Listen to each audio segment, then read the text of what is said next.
विद्यावस्था को लेकर के संसार का अभाव हो जाता है और अविद्या अवस्था को लेकर के जीवात्मा में संसार बना रहता है। उपाधि को लेकर के ही आत्मा में संसार है, उपाधि से रहित आत्मा में संसार नहीं है, ऐसा भगवान भास्कर कहते हैं।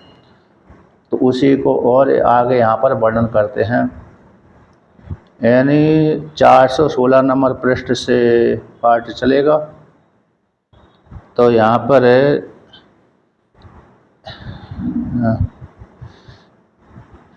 तो पूर्व पक्षी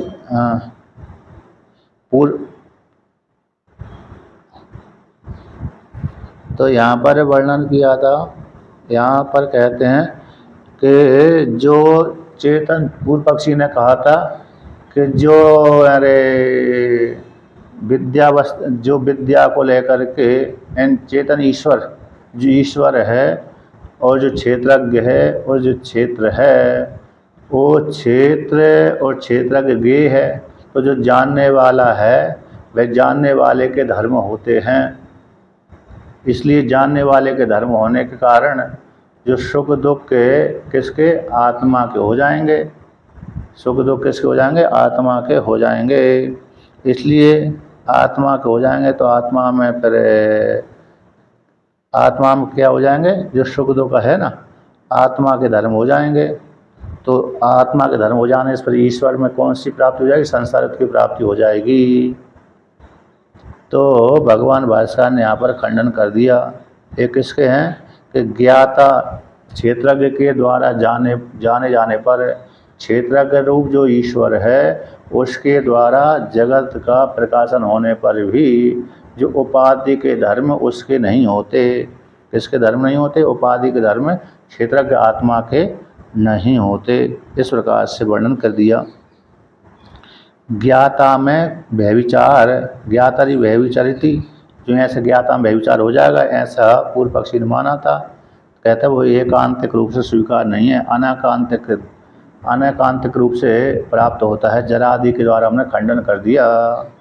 जैसे जरा आदि धर्म आत्मा के नहीं होते, उसी प्रकार से सुख दुख आदि भी आत्मा के धर्म नहीं है, ऐसा वर्णन कर दिया। अब पुनः पूर्व पक्षी यानी गे जो वस्तु होती है, ज्ञातांतर में अध्यास को निमित्त बना करके अध्यास हो जाता है। इसलिए ज्ञाता में इस शंका का आरोप नहीं होता, ऐसा वर्णन कर दिया। अब पुनः प्रश्न करता है पूर्व पक्षी। प्रश्न क्या करता है कि आत्मा में जो अविद्या को लेकर के अध्यास होता है, आत्मा में जो संसारित्व आदि की प्राप्ति है अविद्या के अध्यास के द्वारा, अविद्या के अध्यास के माध्यम से होता है। तो वहाँ पर जो आत्मा में अविद्या है, आत्मा में क्या है, अविद्या है, यानी आत्मा में जो संसार की प्राप्ति हो रही है वो अविद्या के अध्यास के द्वारा हो रही है। तो अविद्या रूप अध्यास के माध्यम से आत्मा में संसार की प्राप्ति हुई है। आत्मनि अविद्या अध्यास, आत्मा में अविद्या के अध्यास हो जाने पर अब वहाँ पर जो आत्मा में अविद्या का अध्यास है तो अविद्या कैसी स्वाभाविक रहती है, अविद्या स्वाभाविक रूप से आत्मा में बनी रहती है, आश्रय करके रहती है। तो अविद्या जो आत्मा में बनी है स्वाभाविक रूप से, तो अविद्या के अधीन कौन है, संसार है। अविद्या के अधीन ही संसार है। तो संसार हो जाने से फिर वो संसार किस में, आत्मा में आ जाएगा, इन क्षेत्र रूप ईश्वर में आ जाएगा। आत्मा में अविद्या के अध्यास हो जाने पर और अविद्या में जगत रहता है, अविद्या में जो जगत है स्वाभाविक रूप से अवस्थित है, पारमार्थिक रूप से रहता है।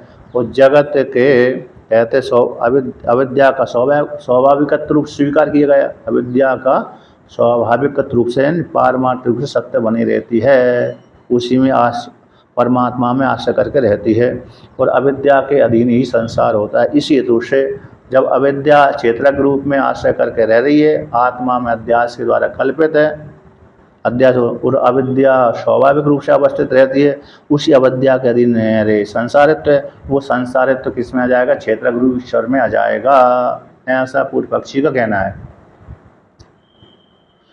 आत्मा में अविद्या के अध्यास हो जाने पर और वह अविद्या स्वाभाविक रूप से रहती है, किस में रहती? आत्मा में रहती है। उस अविद्या में ही संसार है। तो जो संसार है, अविद्या के अधीन संसार होता है। अब वह अविद्या के अधीन रहने वाला संसार आत्मा में जो आश्रय करके रह रही है अविद्या, उसी प्रकार से वो आत्मा में दोष को पैदा कर देगी। जैसे लौकिक उदाहरण है, हम किसी गुफा में गए, कोयला वाली गुफा में गए, तो कोयला वाली गुफा में जाने से अब वहाँ तो काली में काली माँ रहती है, तो हम जाएंगे तो उस कोयला का हमारे साथ कभी ना कभी तो संबंध हो ही जाएगा, काली माँ लग ही जाएगी। तो उसी प्रकार से जो आत्मा में अविद्या के अध्यास हो जाने पर, और अविद्या स्वाभाविक रूप से अवस्थित रहती है, सत्य रहती है ना, ऐसा पूर्व पक्षी को कहना है। उसी अविद्या के अधीन संसार रहता है, इसलिए संसार ईश्वर में प्राप्त हो जाएगा। इति चेत, ऐसा कहो तो अविद्यावत्वात् क्षेत्रज्ञ से संसारित्वम इति चेत, क्षेत्रज्ञ में जो संसार है अविद्या को लेकर के प्राप्त हो जाए। इति चेत, ऐसा कहो तो ऐसी प्राप्ति हो जाने पर सिद्धांत कहता ना ऐसी बात ही ना ईश्वर, हाँ ईश्वर में क्षेत्रज्ञ का अर्थ हो ईश्वर, और जीव और ईश्वर में कोई भेद नहीं है, एक ही कर दिया यहाँ पर। तो अविद्या को लेकर के ही क्षेत्रज्ञ रूप ईश्वर में यानी संसारित धर्म प्राप्त हो जाए। इति चेत, ऐसा कहो तो सिद्धांति यहाँ पर इस वाक्य को लेकर के प्रश्न करता है। क्षेत्रज्ञ रूप ईश्वर में संसारित तो अविद्या को लेकर के हो रहा है, क्योंकि आत्मा में अविद्या के अध्यास हो जाने पर वो अविद्या उस आत्मा में स्वाभाविक रूप से रहती है। पूर्व पक्षी के अनुसार उसी अविद्या के अधीन संसार रहता है। वो संसार किस में रह गया? आत्मा में हो गया। अब आत्मा में संसार हो गया तो आत्मा में द्वैतापत्ति आ गई, यानी आत्मा के संसार हो गए। इति चेत, ऐसा कहो तो पूर्व पक्षी की वाणी को सुनकर के सिद्धांति प्रश्न करता है कि भाई जो आपने आत्मा में अविद्या का अध्यास कहा है, स्वीकार किया है, बोला है कि आत्मा में अविद्या अध्यास रूप से रहती है, कल्पित रूप से रहती है, तो वो अविद्या है क्या वस्तु? वो अविद्या है क्या वस्तु? का अविद्या किसको कहते हैं? कि अविद्या विपरीत ग्रहणादि को अविद्या कहते हैं, अथवा अनादि अनिर्वाच्य अज्ञान को अविद्या कहते हैं। ये प्रश्न बना दिया। पूर्व पक्षी की वाणी को सुन करके सिद्धांति पूर्व पक्षी से प्रश्न करता है, अविद्या किसको कहते हैं आप? क्या अनादि अनिर्वाच्य अज्ञान को अविद्या कहते हैं, अथवा विपरीत ग्रहण आदि संशय उपस्थापक आदि को आप अविद्या कहते हो? तो विकल्प हो गया, विपरीत ग्रहण आदि को अविद्या कहते हो अथवा अनादि अनिर्वाच्य अज्ञान को अविद्या कहते हो। तो सिद्धांति ऐसा प्रश्न करके विकल्प करके पहले का खंडन करता है। पहले का क्या खंडन करता? ना आद्या, यानी विपरीत ग्रहण आदि को अविद्या नहीं कह सकते। क्यों नहीं कह सकते? तो उसी को यहाँ पर वर्णन करी टीका में कि जो विपरीत ज्ञान हो रहा है, विपरीत जो ग्रहण आदि है, उनका तम शब्द के द्वारा, किसके द्वारा? तम शब्द के द्वारा अनिर्वाच्य अज्ञान का कार्य के द्वारा कहा गया है। तम शब्द के द्वारा, तम शब्द से अनादि अनिर्वाच्य अज्ञान कार्यत्वात्, अज्ञान का वह कार्य है कौन? विपरीत ग्रहण आदि। तन्निष्ठस्य कैसे है?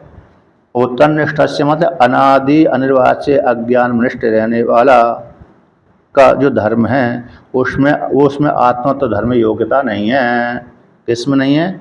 अनादि अनिर्वाच्य अज्ञान, जो अनिर्वाच्य है अज्ञान है, उसमें रहने वाला जो विपरीत आदि, उसमें विपरीत आदि में धर्मत्व योग की, आत्मा के धर्मत्व की संभावना नहीं है ना। अर्थात तम शब्द के द्वारा अनिर्वचनीय अविद्या की शक्ति कही जाती है। तम शब्द के द्वारा क्या कही गई है? अनादि अनिर्वचनीय शक्ति, अविद्या की शक्ति को तम शब्द के द्वारा कहा जाता है। तम शब्द के द्वारा क्या कहा जाता है? अनादि अनिर्वचनीय अविद्या की शक्ति इस तम शब्द के द्वारा कहा गई है। उसमें श्रुति आती है प्रमाण, न सदासीनो सदासीत तदानीम न सिद्रम रजोनो व्योमा परोयत। ये नास्दीय सूक्त है, वहाँ पर ये शब्द आया। न असद आसित न सद आसित, है ना, इस प्रकार से वर्णन किया। नास्दीय सूक्त।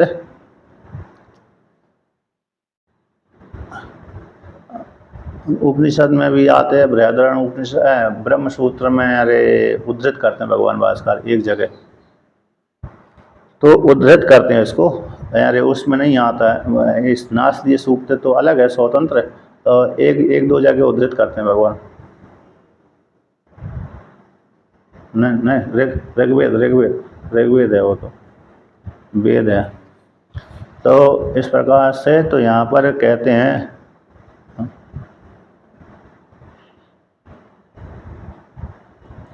ब्रह्म ज्ञान का है वर्णन, है ना, माया का खंडन, आत्मा का वर्णन, सृष्टि आदि को लेकर अनिर्वचनीय वर्णन किया।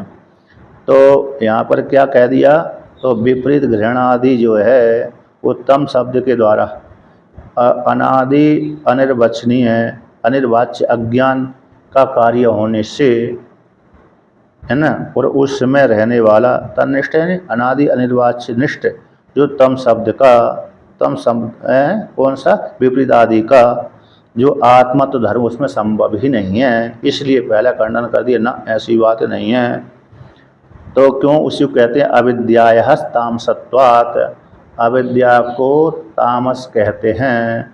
अविद्या को क्या कहते हैं? तामस। अर्थात तामस किसको कहते हैं उसी का विवरण करते हैं। तामस से अविद्या, अविद्या का तामसत्वात् यानी अविद्या को तामस कहते हैं। तो तामसो ही प्रत्यय आवरणात्मकत्वाद अविद्या विपरीत ग्राहकः संशय उपस्थापको वह अग्रहणात्मको वा। तो तामस प्रत्यय कैसा होता है? तम प्रत्यय अंधकार, तामस का अर्थ अंधकार, कालीमा। तो जैसे कालीमा सारी वस्तुओं को ढांक देती है, तम जो प्रत्यय है आवरण स्वरूपात्मक होता है। आवरण आत्मक में आवरण स्वरूपात्मकत्वात्। तम प्रत्यय के तम ज्ञान, प्रत्यय ज्ञान होता है, तम प्रत्यय कैसे? आवरण स्वरूपात्मक। जैसे रात्रि के समय सूर्य भी नहीं है, चंद्रमा भी नहीं है, तो तम प्रत्यय है वहाँ पर। तो किसको? जितनी भी रात्रि में रखी, जगत में रखी हुई वस्तु को ढांक लेता है, दिखती नहीं है ना। तो उसी प्रकार से तो वो ये तामस कैसे? अविद्या है ना, अविद्या कैसे हो गया? अविद्या है जो तामस प्रत्यय है, वस्तु को ढांकने वाला होता है। और जो अविद्या है, अविद्या रूप जो आवरण है, प्रत्यय है, तो विपरीत ग्राहकः, वो कैसे? विपरीत को ज्ञान कराने वाली। दूसरा है संशय उपस्थापकः, ये स्थान हो भी सकता है, नहीं भी हो सकता। स्थानों में पुरुष बुद्धि हो गई तो विपरीत ग्रहण हो गया। अथवा अग्रहणात्मकम, तीन हो गए। विपरीत ग्राहक अविद्या किसको कहते हैं? जो अविद्या तम का वाचक है। अविद्या किसका वाचक? अविद्या, अविद्या का तामसत्व स्वीकार किया गया। अविद्या तामस है, वो तामस प्रत्यय क्या कहलाता है? यानी वस्तु को ढांकने वाला, वस्तु के स्वरूप को ढांकने वाला होता है। तो ऐसी अविद्या रूप तामस है, उसके कारण व्यक्ति को इस प्रकार का ज्ञान होता है। एक तो विपरीत ग्राहक कैसे हो जाता है? विपरीत का ज्ञान होता है, जो वस्तु जैसी नहीं है वैसी दिख जाना, विपरीत हो गए ना। और दूसरा कैसा? संशय उपस्थापक हो, यानी संशय का उपस्थापन करना।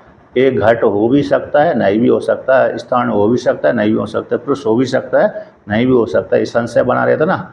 जैसे हम कहीं पर गए तो हमको वस्तु मिल भी सकती है, नहीं भी मिल भी सकती है ना। अरे एक वाक्य आता ना, आशा प्रतीक्षे, आशा प्रतीक्षे।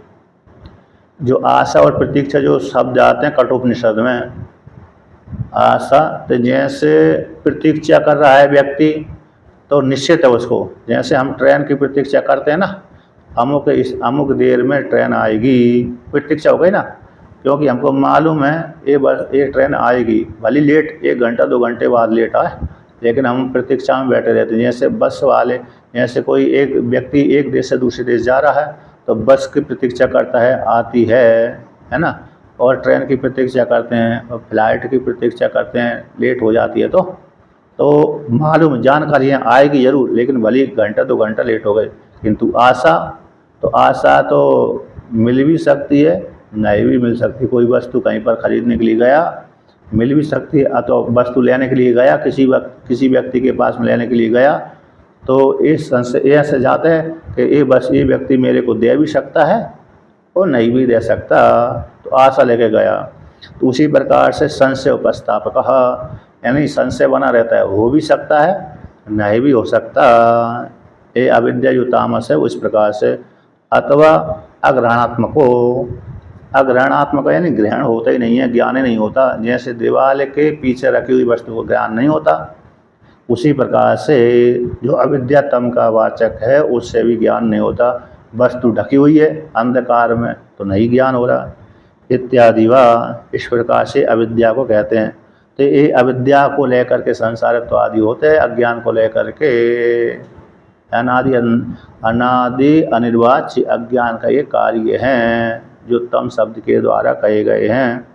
इस प्रकार से तो जो कल्पित है आत्मा में, उस कल्पित आत्मा में होने के कारण क्षेत्र के आत्मा के धर्म न होने से क्षेत्र के आत्मा में परमात्मा में संसारत्व की प्राप्ति नहीं हो सकती। यहाँ पर टीका में आया है आवरणात्मकम वस्तुनि सम्यक प्रकाश प्रतिबंधकत्वम।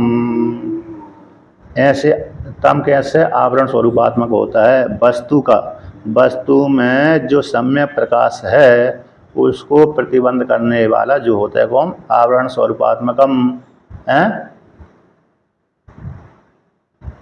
धीमी क्यों आ रही है? आवाज़ तो ठीक ठाक ही आना चाहिए।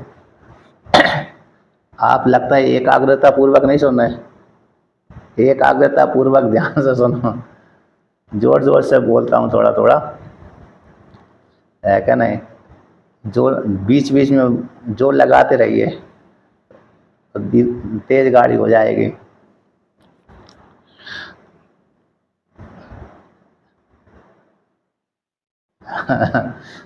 नहीं और क्या। तो देखिए, तो मतलब जो आत्मा जो वस्तु है, कोई भी वस्तु है ना, उसको जो उसका प्रकाश, आत्म वस्तु का जो प्रकाश, उस प्रकाश को ढांक देती है। यानी आत्म जो घट है, पट है, कोई भी वस्तु है ना, उस वस्तु को क्या कर देती है, ये आवरण यानी अंधकार ढांक देता है, उसका प्रतिबंधक है। इस प्रकार से तामस। और दूसरा है विपरीत घृणादि अविद्या कार्यत्व। जो विपरीत घृणादि अविद्या का कार्यत्व है, विद्या के द्वारा उसका नाश हो जाता है, उसको लेकर सिद्ध करते हैं। तो कहते हैं विवेक प्रकाश अभावे तद अभावात। जब तक अंधकार है तब तक वस्तु ढकी रहती है। जब कहते हैं विवेक रूप प्रकाश के प्राप्त हो जाने पर, यानी जब तक रात्रि है, निश्चित रात्रि है, जब तक निश्चित रात्रि है उस काल में तो वस्तु रखी होने पर भी उस वस्तु का ज्ञान नहीं हो पाता, क्योंकि जो अंधकार ने उसका ज्ञान कराना बंद कर दिया था, प्रकाश न होने कारण, सूर्य का प्रकाश न होने के कारण, तो अंधकार रूप जो प्रत्यय ने उसको ढक लिया था, इसलिए उस वस्तु का ज्ञान हुआ ही नहीं। अब जब विवेक रूप प्रकाश प्राप्त हो गया, सूर्य का प्रकाश प्राप्त हो गया, रात्रि निकल गई, सूर्य आ गया, अथवा हमने अग्नि आदि के माध्यम से तो अंधकार को भगा दिया, तो उसी प्रकार तो अंधकार के भाग जाने से वस्तु जो रखी हुई थी वो दिख जाती है। उसी प्रकार से विवेक रूप जो विज्ञान के प्राप्त हो जाने पर, विवेक प्रकाश के भाव इन प्राप्त हो जाने पर तद अभावात, तो तद अभावात यानी विपरीत ग्राहक संशय उपस्थापक अथवा अग्रहणात्मक जो तीन अविद्या के कार्य थे, है ना, तम शब्द के द्वारा जो कहे गए हैं, उनका कैसा अभाव हो जाता है। जब विवेक के प्राप्त हो जाने पर विवेक रूप प्रकाश के प्राप्त हो जाने पर वस्तु जो नहीं दिख रही थी वो दिखने लगती है। जो वस्तु में संशय था, दूर देश में रखी हुई वस्तु में संशय हो जाता है, स्थाणु है ना, तो उसमें वो संशय निवृत्ति हो जाती है। जो और ज़्यादा दूर थी वो तो दिखती नहीं है, तो वो भी दिखती नहीं थी तो वो भी दिख जाती है नज़दीक में जाने पर। इस प्रकार से तो विवेक रूप प्रकाश के प्राप्त हो जाने पर वो जो विपरीत आदि अविद्या के जो कार्य हैं उनकी निवृत्ति हो जाती है, विद्या के द्वारा उनका नाश हो जाता है। कौन? विपरीत घृण आदि जो अविद्या के कार्य हैं उनका नाश हो जाता है। इस प्रकार से वर्णन किया, तो उसी को और आगे वर्णन करते हैं। यहाँ पर टीका में वर्णन किया है, नाचा कारण अविद्या अनादि अनिर्वाच्य आत्मधर्म स्यादिति युक्तम अनिर्वाच्यत्वाद एव तस्यास्य तद्धर्मत्वम दुर्वचत्वादिति। जो कारण अविद्या है, अज्ञान रूप जो कारण अविद्या है, जिसका नाम अनादि अनिर्वाच्य है ना, वो आत्मा के धर्म नहीं हो सकती। उसके जो धर्म है ना, आत्मा के धर्म नहीं हो सकते। इसी हेतु से युक्तम, अनिर्वचनीय होने से, आत्मा का तो शास्त्र के द्वारा उपदेश ग्रहण होता है कि आत्मा असंग है, कूटस्थ है, किंतु शास्त्र के द्वारा जो कारण अविद्या है, अनादि अनिर्वाच्य है, वो शास्त्र के द्वारा कल्पित रूप से ही स्वीकार करते हैं। किस रूप से? कल्पित रूप से, है ना। यदि पारमार्थिक रूप से अनादि अनिर्वाच्य जो कारण अविद्या है उसको स्वीकार नहीं करते, क्योंकि हमने उसको स्वीकार कर लिया पारमार्थिक रूप से, तो उसको हटा ही नहीं सकते। इस और वो कैसी अनिर्वाच्य बोल दिया, हेतु क्या दिया? अनिर्वाच्यत्वात्, जिसका निर्वचन नहीं किया जा सकता। जैसे हमने अपने घर को ही निर्वचन करेंगे कि ऐसा है, हमारा घर कैसा है, इस प्रकार का है, लेकिन 10 साल के बाद हम उसका निर्वचन नहीं कर सकते। क्यों? हो सकता है टूट जाए, गिर जाए, है कि नहीं, अथवा भूकंप में गिर जाए, तो फिर हमारा घर कितना सुंदर है ऐसा वर्णन नहीं कर सकते। ईंट दिखेंगे, टूटा फूटा हो गया, ऐसा तो बोल सकते हैं। अच्छा, हम नहीं रहेंगे, बहुत हमारा शरीर ना रहे वो बात अलग है, लेकिन हम जो जिसको सिद्ध कर रहे हैं वो वस्तु को हम अभाव करेंगे तो उसको वैसे ही नहीं बदला सकते जैसे 10 साल पहले हमने बदलाया था, क्योंकि हम तो बने रहेंगे, आत्मा रूप से हम तो बने रहेंगे, है ना। इस प्रकार से तो इसलिए जो शरीर नहीं रहेगा वो बात अलग है, लेकिन हमको तो चेतन को सिद्ध करना है और जड़ वस्तु को मिथ्या सिद्ध करना है। चेतन में जड़ वस्तु का जो धर्म है उसको खंडन करना है। जड़ वस्तु कौन होगा? संसार। उस संसार को ही हमको हटाना है।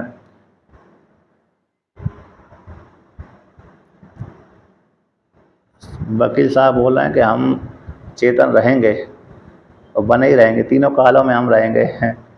नहीं, तीनों कालों में बने रहेंगे हम, है कि नहीं। जैसे हम बालापन में थे, जवानी में भी थे, बुढ़ापे में ही हैं, अभी पहुँचे हुए हैं।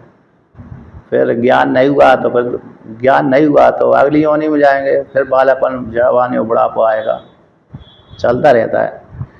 तो कहते हैं जो तस्य है, यानी अनादि अनिर्वाच्य जो अविद्या थे उसके जो धर्म हैं, वो उन धर्मों को आत्मा में आरोपण करना बड़ा कठिन है। इस प्रकार से तो अब कहते हैं कि और भी क्या कह दिया, विपरीत ग्रहण आदि का अन्वय और व्यतिरेक के द्वारा दोष जन्यत्व है होने से वो आत्मा के धर्म नहीं है। इसके द्वारा सिद्ध कर देने पर और आगे कहते हैं कि ताम से चा आवरणात्मके तिमिर आदि दोषे सति अग्रहण आदिर अविद्या प्रयस्य उपलब्धे।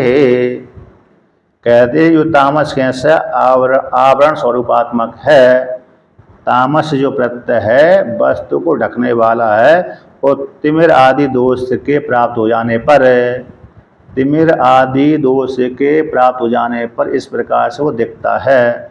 यानी वस्तु तिमिर आदि दोष के प्राप्त हो जाने पर वस्तु का ज्ञान नहीं होता। तामस के रहने पर वस्तु ढक जाती है, तामस स्वरूप जो आवरण स्वरूपात्मक है, उसके रहने पर वस्तु ढक जाती है और तिमिर आदि दोष के माध्यम से वस्तु का ज्ञान नहीं हो पाता, ग्रहण नहीं हो पाता।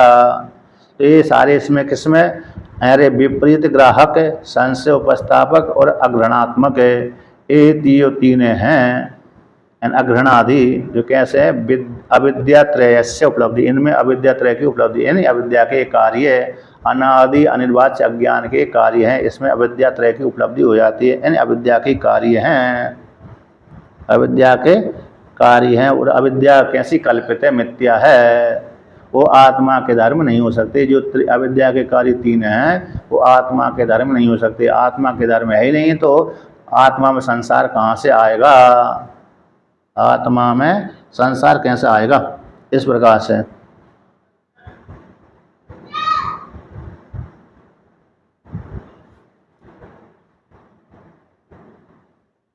यहाँ पर टीका में वर्णन किया है, टीका में यानी 417 नंबर पृष्ठ पे ऊपर से तीसरी पंक्ति, तम शब्द के द्वारा, तम शब्द से, तो जो तम शब्द है ना, तम शब्द के द्वारा अविद्या आवरण कहा गया है। तो तम शब्द अज्ञान से उत्त जो वस्तु के प्रकाशक का प्रतिबंधक है ना। तम शब्द से, तम शब्द जो अज्ञान के द्वारा उत्पन्न हुआ है वह वस्तु के प्रकाश का प्रतिबंधक है। वो तिमिर प्रतिबंधक होता हुआ, तिमिर आदि, तिमिर जो दोष होता है ना, तिमिर दोष है। तिमिर दोष किसको बोलते हैं, मतलब आँख में जो कोई मोतियाबिंद हो गया, आँख में मोतियाबिंद हो जाने से वह आँख के द्वारा व्यक्ति को ठीक ठीक ज्ञान नहीं देख पाता वस्तु को। जब तक तिमिर दोष की निवृत्ति नहीं होती तब तक उसको ठीक ठीक ज्ञान नहीं हो पाता, ठीक ठीक रूप का दर्शन नहीं होता।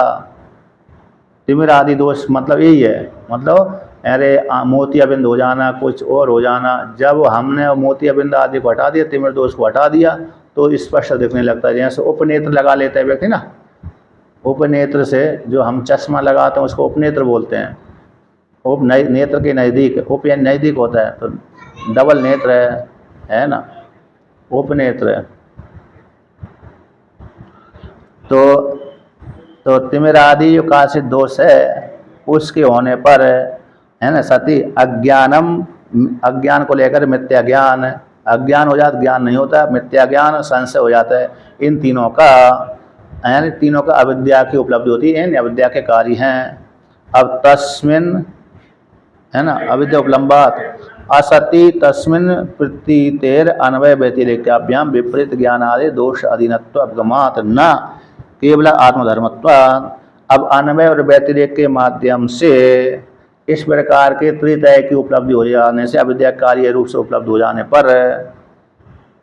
जाने पर उसमें पारमार्थिक सत्यत्व की प्राप्ति न होने पर, तो इस कहते हैं अप्रतीतिर, प्रतीति वस्तु की प्रतीति न होने से अन्वय व्यतिरेक के द्वारा विपरीत ज्ञान आदि, जो विपरीत ज्ञान आदि से दोष आ रहा था, दोष के अधीनत्व, वो दोष को लेकर के ही व्यक्ति को विपरीत ग्रहण आदि की प्राप्ति होती है। तो वो जो धर्म हैं विपरीत ग्रहण आदि चेतन जीवात्मा के द्वारा जो जान लिए जाते हैं, वो धर्म किसके, आत्मा के नहीं होते। न केवलम आत्मधर्मत्वम, बल्कि वो तो चक्षु आदि दोष हैं, करण के दोष हैं। जो विपरीत ज्ञान आदि का जो ज्ञान हो रहा है वो दोष के अधीनत्व है। कैसे दोष के अधीन होता है, क्योंकि व्यक्ति के मोतियाबिंद हो जाने से व्यक्ति को वस्तु का ज्ञान ठीक ठीक नहीं हो पाता। तो न हो जाने से एक कोई व्यक्ति अरे लूड़ा है, लंगड़ा है इत्यादि आरोप कर देता है व्यक्ति, तो ठीक ठीक मोतियाबिंद के द्वारा ऐसा दिख जाता है। तो ऐसे दिख जाने पर स्पष्ट ज्ञान न होने के कारण वो ज्ञान किसके द्वारा हो रहा है, मोतियाबिंद आदि चक्षु के माध्यम से हो रहा है। तो वो चक्षु आदि के धर्म है, ना कि आत्मा के धर्म है, ठीक ना। वो हमको जिस तिमिर दोष के कारण विपरीत ज्ञान आदि हो रहा है अथवा नहीं हो रहा है, ज्ञान हो भी रहा है, भिन्न ज्ञान हो रहा है, संशय वाला ज्ञान हो रहा है, अथवा विपरीत ज्ञान हो रहा है, तो ज्ञान हो ही नहीं रहा। तो ये दोष से किसके कारण, मोतियाबिंद तिमिर दोष के कारण हमको ऐसा ज्ञान हो रहा है। और इसलिए वो धर्म आत्मा के नहीं है, बल्कि करण के ही हैं। किसके धर्म है, करण के हैं, इंद्रियों के धर्म हैं। इस प्रकार से अब पुनः वर्ग कहते हैं कि अत्र आह एवं तरहि ज्ञाति धर्मो अविद्या। पूर्व पक्षी यहाँ पर कहते इस विषय में, किस विषय में, इस प्रकार से प्राप्ति हो जाने पर ज्ञाता कहते हैं जो तिमिर आदि दोष के कारण, तिमिर आदि दोष के प्राप्त हो जाने पर अग्रहण आदि, जो अग्रहण आदि नहीं होते, इसमें अविद्या का त्रितत्व, अविद्या के कार्य तीनों की उपलब्धि हो जाती है, इस प्रकार सिद्ध किया। तो इस विषय में हम कहते हैं, पूर्व पक्षी कहते हैं इस विषय में हम कहते हैं क्या, कि दोष का जो दोष है मिथ्या निमित्त को लेकर होता है, यानी दोष, व्यक्ति को दोष का ज्ञान होता है तो मिथ्या को निमित्त बनाकर होता है। दोष किसी न किसी निमित्त को लेकर होता है। दोष कैसा होता है, दोष किसी न किसी निमित्त को लेकर के होता है। जैसे काली में एक दोष है तो उसमें कोयला एक निमित्त बन जाता है। किसको निमित्त बन जाता है, कोयला की खदान में गया हुआ व्यक्ति श्वेत कपड़े पहन के गया था तो वो निमित्त क्या बन गया, कोयला की खदान। कोयला की खदान से वो काला श्वेत कपड़ा, श्वेत वस्त्र काली रंग वाला हो जाता है। तो दोष से किसी न किसी निमित्त को लेकर होता है। उसी प्रकार से व्यक्ति को न दिखना आदि जो तिमिर दोष के कारण व्यक्ति को इस प्रकार ज्ञान हो जाता है। और जो भाव कार्य होते हैं, कहते हैं जो भाव कार्य है उपादान, जो भाव कार्य घट दिख रहा है किसी न किसी उपादान वाला होता है, तो भाव कार्य का उपादान नियम रूप से स्वीकार किया गया है।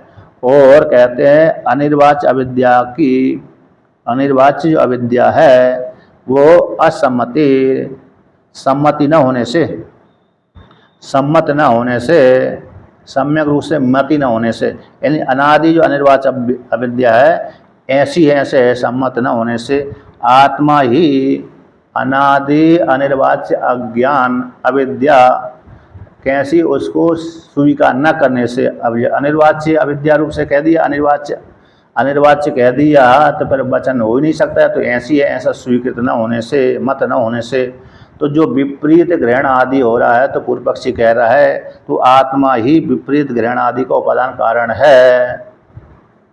यानी दोष किसी न किसी निमित्त को लेकर के होता है, कार्य किसी न किसी का उपादान कारण को लेकर के होता है, और अविद्या तो आपने उसको आप स्वीकार नहीं करते, निर्वचन उसका नहीं करते। इसलिए जो आत्मा में विपरीत ग्रहण आदि हो रहे हैं, तो विपरीत ग्रहण आदि जो ज्ञान होता है उसका उपादान कारण कौन है, आत्मा ही है। आत्मा ही विपरीत ज्ञान आदि का उपादान है, ऐसा मान लिया जाए, ऐसा पूर्व पक्षी का कहना है।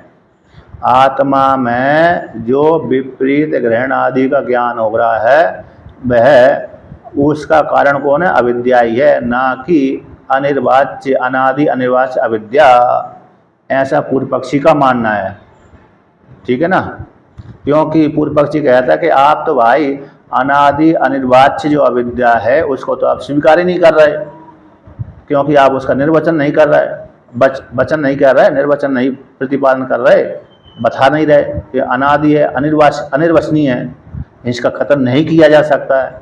अब वो आप उसको स्वीकार ही नहीं कर रहे और आत्मा में विपरीत घृणा आदि का ज्ञान हो रहा है, तो उसका कारण कौन हो सकता है, तो आत्मा ही हो सकती है।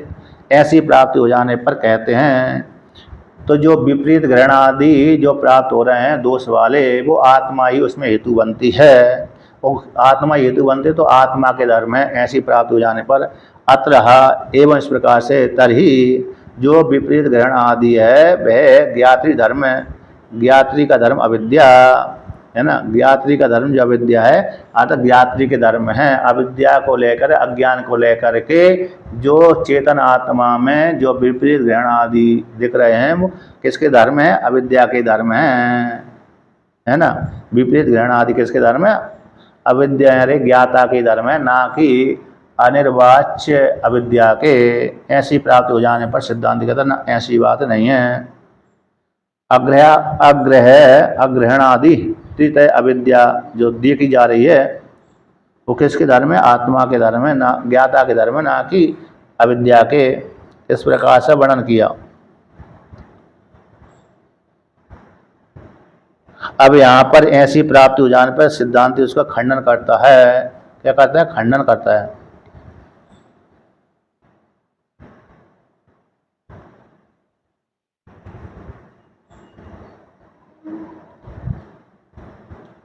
क्योंकि व्यक्ति अपने को ऐसा जानता है ना, कैसा जानता है कि मैं अज्ञानी हूँ।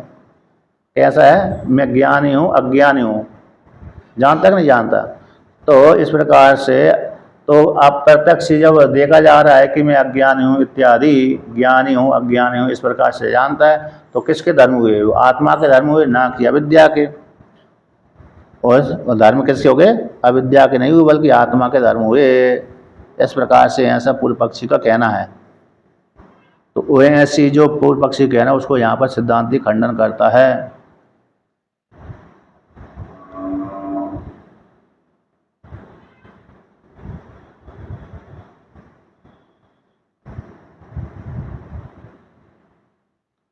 अब आगे उसको खंडन करने के लिए यहाँ पर क्या कहते हैं, यहाँ पर वर्णन किया है।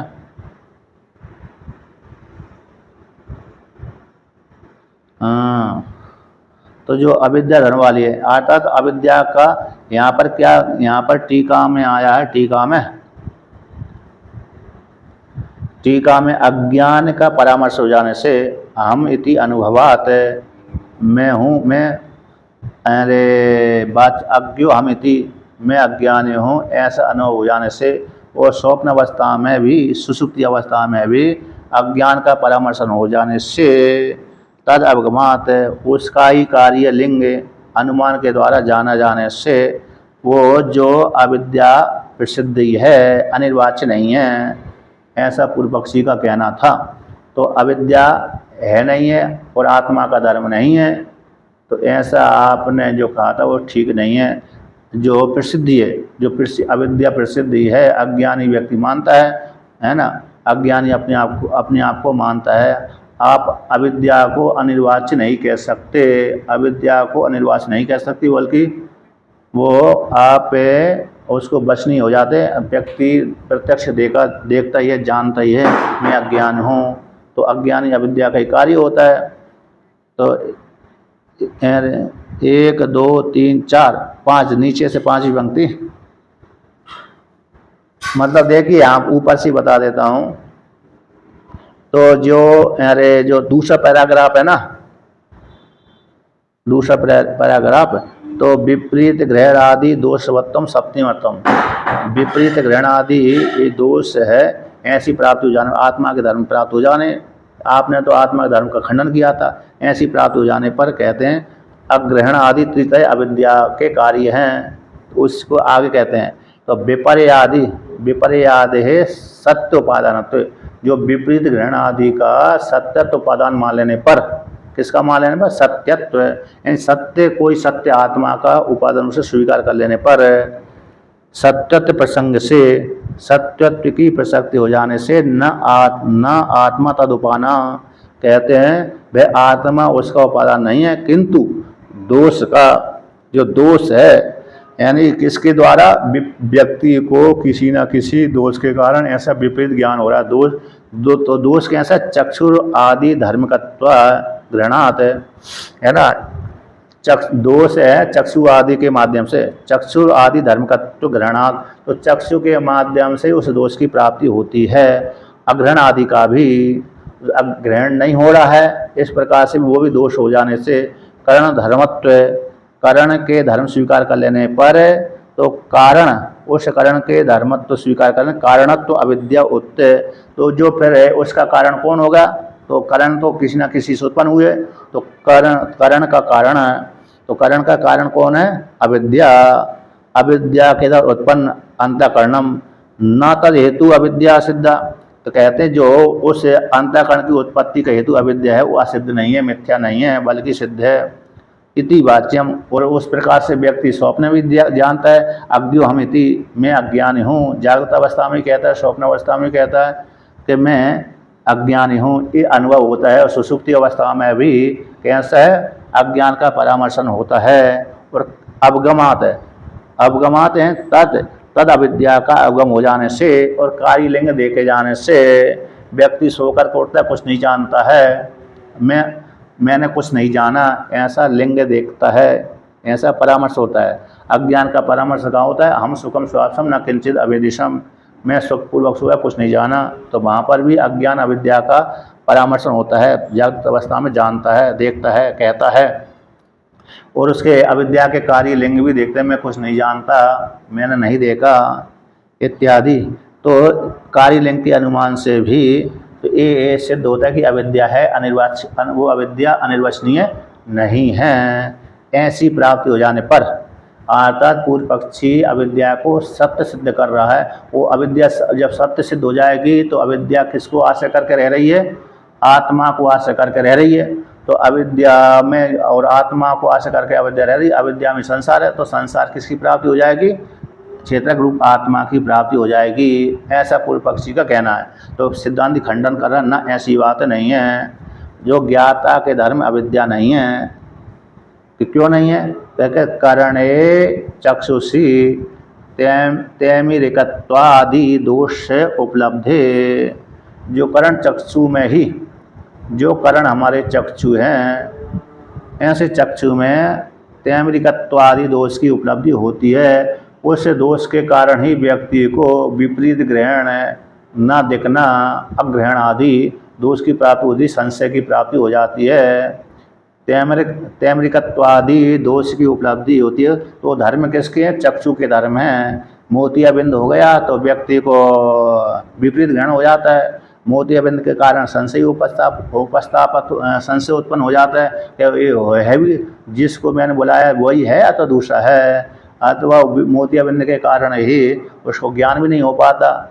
मतलब यही है ना, दूर वस्तु खड़ी रखी हुई है वह यही है, इसका ज्ञान दिखता ही नहीं है। और अन्य इंद्रियों भी जान लेना चाहिए।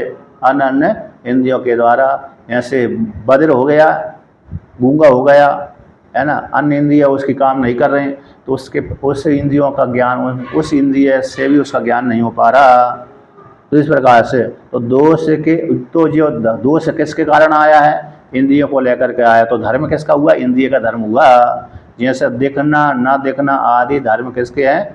इंद्रिय के हैं। उसी इंद्रिय रूप दोष के कारण ही व्यक्ति को नहीं देखता है। और इंद्रिय शुद्ध है, साफ है तो देखने लगता है। स्वच्छ इंद्रिय है, मतलब कैसी इंद्रिय है? यानी कार्य करने में समर्थ है तो इंद्रिय अपना कार्य करती है।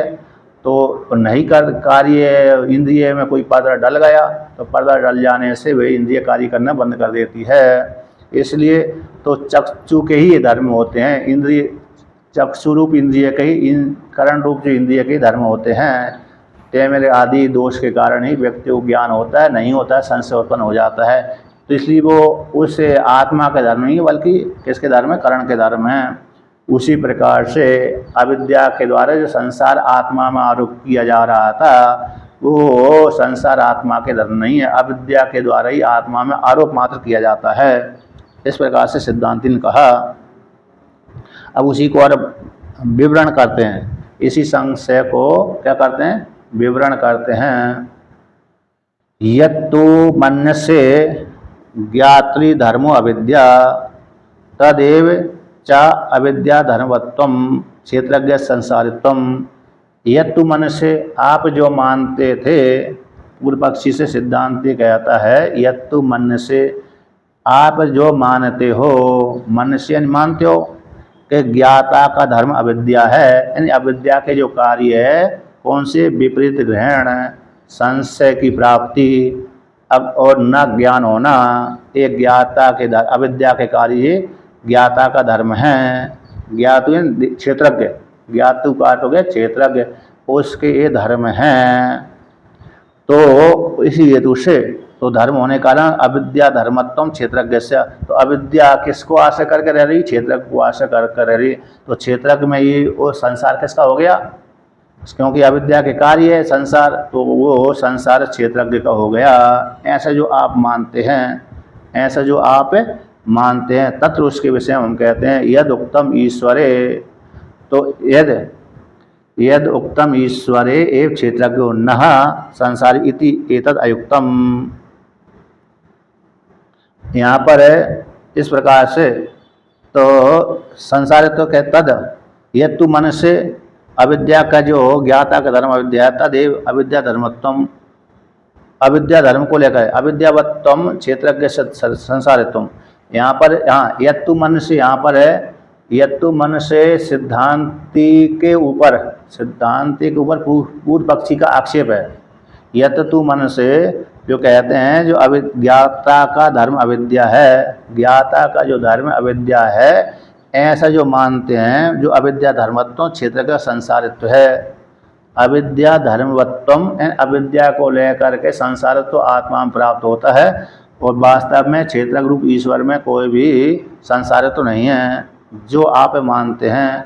और यत्र सिद्धांति की वाणी है, उसको पूर्व पक्षी ऐसा बोल रहा है कि आप जो मानते थे कि ज्ञाता का जो धर्म अविद्या, ज्ञाता का धर्म अविद्या है वह, और क्षेत्र के जो संसारित्व अविद्या को लेकर के, ज्ञाता का धर्म नहीं बल्कि चक्षु आदि के दोष को लेकर के ही आरोप मात्र कर दिया जाता है, इस प्रकार से। और तत्र वहीं पर यदुक्तम, जो आपने कहा था ईश्वर कैसे क्षेत्रज्ञ है, तो क्षेत्रज्ञ होने से वह संसारी नहीं है, क्षेत्रज्ञ होने के कारण ईश्वर क्षेत्रज्ञ है, उसमें संसारण धर्म नहीं है, ऐसा जो आप सिद्धांति का कहना है वो ठीक नहीं है। इति एतद अयुक्तम, इति एतद अयुक्तम, अर्थात इस पंक्ति का सार क्या हुआ, यत्तु मन से यहाँ से लेकर के इति एतद अयुक्तम यहाँ तक पूर्व पक्षी का प्रश्न सिद्धांति के ऊपर कि आप जो मानते हैं ज्ञाता का धर्म, हमने तो बोल दिया था ज्ञाता का धर्म अविद्या, ज्ञाता का जो धर्म ही अविद्या विपरीत ग्रहण आदि है, संशय उपस्थापक आदि है, ये अविद्या का कार्य है, ज्ञाता आत्मा के धर्म है। किंतु आपने तिमिर दोष को लेकर के आत्मा का धर्म नहीं है ऐसा खंडन कर दिया, चक्षु के धर्मों का वर्णन कर दिया। तो ऐसे यत्तु मन से आप सिद्धांति ऐसा मानते थे कि ज्ञाता के धर्म जो अविद्या है वो अविद्या धर्म को लेकर के क्षेत्र का संसारित होता है, पारमाणु से क्षेत्र रूप ईश्वर का संसारित नहीं है। और वहीं पर आपने ऐसा वर्णन किया था कि ईश्वर ही क्षेत्रज्ञ है, ईश्वर क्षेत्रज्ञ तो उसमें संसारित तो नहीं है। इति एतद जो आपने कहा था पहले अयुक्तम, ठीक नहीं है, ऐसी प्राप्ति हो जाने पर सिद्धांति उसका खंडन करता है, ऐसा प्राप्त हो जाने पर सिद्धांत उसका खंडन करता है। यानी आत्मा में जो संसारित धर्म है अविद्या को लेकर के, मिथ्या ज्ञान आदि मत्वम ही आत्मा संसारित्वम, मिथ्या ज्ञान को लेकर के आत्मा में संसारित धर्म आता है, और मिथ्या ज्ञान नहीं है तो आत्मा में संसारित धर्म नहीं है। ऐसी प्राप्ति हो जाने पर सिद्धांत उसका खंडन करता है। न करने चक्षु इत्यादि न करने इस वाक्य को लेकर के वर्णन किया था, तो तन्ना ऐसी बात नहीं है। सिद्धांति कहता है जो पूर्व पक्षी ने खंडन कर दिया ना, क्षेत्र ईश्वर क्षेत्र के उसमें संसारित तो नहीं है, ऐसा पूर्व पक्षी ने जो उस सिद्धांति की बात को उठा करके जो कहा था इति एतद युक्तम, ये आपका कहना ठीक नहीं है। तो ठीक नहीं है तो फिर क्या होगा पूर्व पक्षी के अनुसार कि संसार धर्म किसका है, आत्मा का ही है, ना कि अविद्या को लेकर के। अविद्या को लेकर के आत्मा में नहीं आता बल्कि आत्मा का ही धर्म है, ऐसा पूर्व पक्षी का कहना है सिद्धांति ऊपर। तो सिद्धांति ऐसी वाणी को सुनकर के खंडन करता, ततना ऐसी बात नहीं है। जो हमने पहले से ही खंडन कर दिया कि चक्षु के दोष के कारण ही व्यक्ति को अरे ज्ञान होता है नहीं होता है ना। तो जो चक्षु के धर्म हैं, तिमिर दोष आदि के कारण व्यक्ति को ज्ञान नहीं हो पाता, तिमिर दोष निवृत्त हो जाती है जब किसी के द्वारा, है ना, किसी औषधि का सेवन कर लेने से, तो फिर वो व्यक्ति को दिखने लगता है। इसलिए चक्षु के धर्म है ना कि आत्मा के। उसी प्रकार से आगे वर्णन करते हैं कि यथा करणे चक्षुषी विपरीत ग्राहकादि दोषस्य दर्शनात् न विपरीतादि ग्रहणम तन्निमित्तो वा तैमरिकत्वादि दोषो गृहीतुः। जैसे कर्ण में, चक्षुरूप कर्ण में विपरीत ग्राहक दोष का देखे जाने से, चक्षुरूप कर्ण में विपरीत ग्राहक है, विपरीत ज्ञान, ग्राहक बोलते हैं ज्ञान, तो विपरीत ज्ञान आदि दोष के देखे जाने से तो न विपरीत आदि ग्रहण है, अथवा कहते हैं विपरीत आदि ग्रहण अथवा उसका निमित्त है, उसका निमित्त को लेकर के, निमित्त को लेकर के जो विपरीत ज्ञान हो रहा है, तैमिर का आदि दोष एक गृहीता के नहीं होते। किसके नहीं होते? ग्रहण करने वाले गृहीता चेतन आत्मा के नहीं होते। यानी व्यक्ति को चक्षु के माध्यम से विपरीत ज्ञान हो जाता है अथवा नहीं भी होता है। तिमिर दोष के कारण व्यक्ति को विपरीत भी ज्ञान हो जाता है और संशय उत्पन्न हो जाता है तो ज्ञान भी नहीं होता। तो इस प्रकार ऐसे हो जाने से वो चक्षु को ग्रहण करने वाले ज्ञाता के वो धर्म नहीं होते, बल्कि चक्षुरूपकरण के ही धर्म होते हैं। चक्षुरूपकरण में ही विपरीत ग्रहण आदि दोष देखे जाते हैं, उस दोष का दर्शन हो जाता है। इसलिए विपरीत ग्रहण आदि अथवा उसके निमित्त तिमिर आदि के निमित्त कारण जो ज्ञान न होना वो ज्ञाता के धर्म नहीं है, बल्कि चक्षु इंद्रिय के ही धर्म हैं। इस प्रकार से वर्णन किया। तो इसलिए टीका में वर्णन किया तिमिर आदि दोष है, उसको करने वाला दोष के लेकर विपरीत ज्ञान आदि है, वह ग्रहण करने वाली आत्मा के नहीं है। उसी को आगे वर्णन करते हैं कि चक्षुषः संस्कारेण तिमिरे अपनीते गृहीतुर अदस्नात् नः गृहीतुर धर्मो यतः तथा सर्वत्र एव अग्रहण विपरीत संशय प्रत्यास तन्निमित्ता करणस्य एव कस्यचिद भवितुम अर्हन्ति न ज्ञातु क्षेत्रज्ञस्य। तो कहते हैं चक्षु के संस्कार हो जाने पर, चक्षु के संस्कार कैसे हो जाएगा? अंजन आदि के द्वारा, काजल आदि के द्वारा। एक चक्षु का संस्कार हो गया, और फिर जैसे वो है ना, अरे जो सुरमा होता है ना, सुरमा के माध्यम से व्यक्ति की आंखें साफ हो जाती हैं। बहुत सी जो औषधियाँ होती हैं सुरमा वाले, ऐसे अमरकंटक में एक गुलवकावली होती है ना, उसका ठीक करके मिल जाए, ठीक वाला अर्क है, तो उससे चक्षु इंद्री साफ होती है, मोतियाबिंद साफ होता है। लेकिन खराब मिल जाने से आँख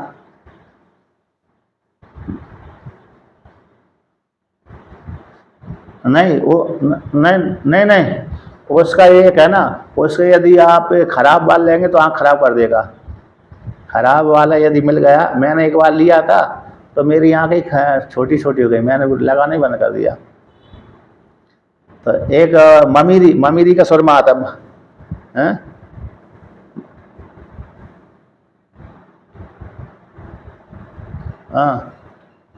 हाँ ऐसे। तो मतलब वो औषधि का जो नाम है गुलबकावली औषधि, उसका और ममीरी जैसे, हाँ। और जो मध्य प्रदेश में उत्तर प्रदेश में जो है ना ममीरी होती है, तो ममीरी का सुरमा, तो वो भी इसी प्रकार से नेत्रों को साफ करता है। बहुत जगह है, तो यहाँ पर ये दिया है ऐसे संस्कार के द्वारा तिमिर के अपनी हो जाने पर। तो संस्कार कौन सा? टीका में कह दिए तदगतेन, यानी अंजन आदि संस्कार हैं। अंजन बोलते हैं कौन से? सुरमा आदि, यानी जो बालक बालिकाओं के कान में नेत्र में लगाते हैं। काजल हो गई, काजल है। तो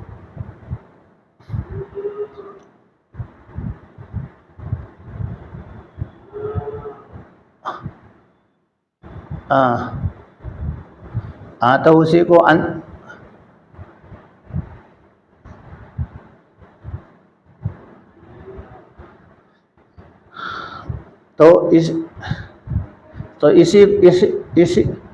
इसी को देखो, इसी को ही अंजन बोलते हैं। संस्कृत में क्या बोल दिया? काजल आदि को अंजन बोल दिया।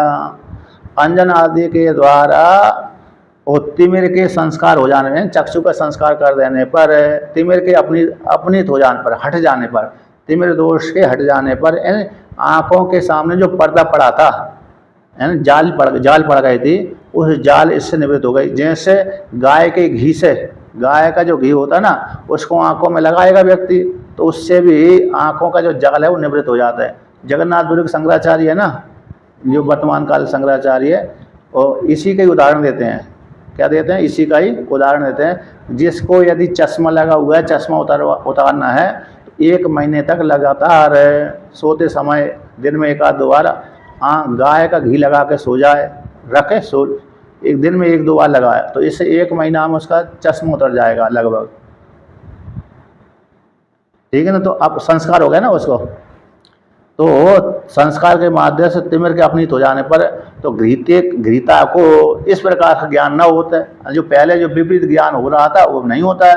तो घृता को दर्शन न होने से तो न घृतु धर्म हो, वो घृता का धर्म नहीं होता। पहले तिमिर दोष के कारण उसको ज्ञान नहीं होता था, अब तिमिर दोष की निवृत्ति हो गई, दूसरे पर ज्ञान होने लगा, तो ज्ञाता का वो धर्म नहीं होता। यथा जिस प्रकार से तथा उसी प्रकार से सर्वत्र अग्रहण आदि, जो अग्रहण ज्ञान न होना, विपरीत ज्ञान होना, संशय हो जाना इत्यादि जो प्रत्यय है, तो ये प्रत्यय किसको निमित्त बनाकर? तन निमित्त, तम निमित्त, तिमिर आदि निमित्त को बना करके ही, करण के ही वो धर्म होते हैं, इंद्रिय के धर्म होते हैं। कस्यचिद भवितुम अर्हन्ति, किसी न किसी इंद्रिय के भी हो सकते हैं, चक्षु इंद्रिय के, श्रोत इंद्रिय के, घ्राण इंद्रिय के, रसना इंद्रिय के। जिसको सुगंध गंध का ज्ञान होता है उसकी इंद्रिय ठीक ठीक कार्य कर रही है, जिसको गंध का ज्ञान नहीं होता उसको इंद्रिय ठीक ठीक कार्य नहीं कर रहे। तो ये धर्म किसके हो गए? इंद्र कर रहा है, प्रकाशन कर रहा है। इसलिए टीका में वर्णन कर दिया, जैसे टीका में उसका अर्थ किया है, अंजन आदि के द्वारा तिमिर आदि के हट जाने पर, अंजन आदि के द्वारा नेत्र का संस्कार हो गया, अंजन आदि के द्वारा नेत्र चक्षु आदिकरण का संस्कार हो जाने पर, तिमिर आदि के हट जाने पर, प्राकृत हट जाने पर, देवदत्त को, देवदत्त जो ग्रहण करने वाला है उसको दोष आदि की उपलब्धि नहीं होती, दोष आदि की उपलब्धि नहीं होती। तो ग्रहता को दर्शन नहीं होता है दोष की प्राप्ति न होने से, न तस्य तद धर्मत्वम, तो जो दोष है उसके, जो पहले धर्म पूर्व पक्षी आरोप कर रहा था, वो दोष उस ग्रहता के, देवदत्त के नहीं होते। इसलिए लक्षण बनाया, विमतम तत्व तो न आत्मधर्मो दोषत्वात् तत्कार्यत्वात् सम्मतवदिति। विवाद के विषयभूत जो दोष हैं, तिमिर आदि दोष वे आत्मा के, तिमिर आदि दोष के कारण, तिमिर आदि दोष के कारण विपरीत ज्ञान, ज्ञान न होना, संशय हो जाना है ना, और ज्ञान न होना, ये पारमार्थिक रूप से आत्मा के धर्म होने के योग्य नहीं है, बल्कि ये दोष के कारण होते हैं और किसी न किसी का कार्य है। सम्मतवद उभयवादी सम्मत है इस प्रकार से। तो दोष को लेकर के व्यक्ति को मृग मरीक्षा में जल की भ्रांति हो जाती है, दोष को लेकर के भ्रम हो जाता ना, तो दोष को लेकर के होते, स्पष्ट ज्ञान नहीं हो पाता, इसलिए व्यक्ति को ऐसा ज्ञान हो जाता है, विपरीत ज्ञान आदि हो जाता है, दोष को लेकर के होता है, इसलिए वो आत्मा के धर्म नहीं है, बल्कि किसके धर्म है? इंद्रिय आदि के धर्म होते हैं। इस प्रकार से वर्णन किया। अब आगे का पार्ट फिर कल कर देंगे, है क्या नहीं? तो कई हेतु हैं।